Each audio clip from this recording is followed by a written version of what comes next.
దాడి చేసినటువంటి వ్యక్తి మీద ఈరోజు వాళ్ళ కేసులు పెట్టకుండా ఈరోజు వాళ్ళ కుటుంబ సభ్యుల మీద దాడి చేసి ఈయన్ని తీసుకొచ్చి లోపల పెడతారా? ఎక్కడికి వెళ్తున్నాం సార్? మనం ఏం సందేశం ఇస్తున్నాం సార్? మనం మహిళా హోమ్ మినిస్టర్ మీరేం సందేశం ఇస్తున్నారమ్మా?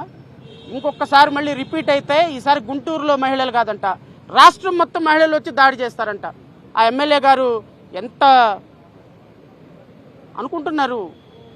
అధికారం అనేది వీళ్ళలాంటిది, తిరుగుతూ ఉంటుంది, ఎక్కడికి పోదు. నువ్వు అట్టు పెడితే అట్టున్నర పెట్టే రోజు ఒకరోజు వస్తుందమ్మా, కంగారు ఏం లేదు. అధికారం నీ దగ్గర ఆగిపోదు. మీ చంద్రబాబు నాయుడు సెలేసుకొని ముఖ్యమంత్రిగా ఉండడు, మీ నారా లోకేష్ 24 గంటలు మిమ్మల్ని కాపాడు. ఒకరోజు అధికారం చేంజ్ అవుతుంది, మనసు చేంజ్ అవుతుంది, మాట చేంజ్ అవుతుంది, యాటిట్యూడ్ చేంజ్ అవుతుంది. కంప్లీట్గా మీలో ప్రజాస్వామ్యం వచ్చేంత వరకు, రెడ్ బుక్ తోలు ఊడిపోయి బ్లూ బుక్ వచ్చేంత వరకు మీ తోలు విలిచి రోడ్డు మీద కూర్చోబెట్టే రోజు ఒకరోజు వస్తుంది.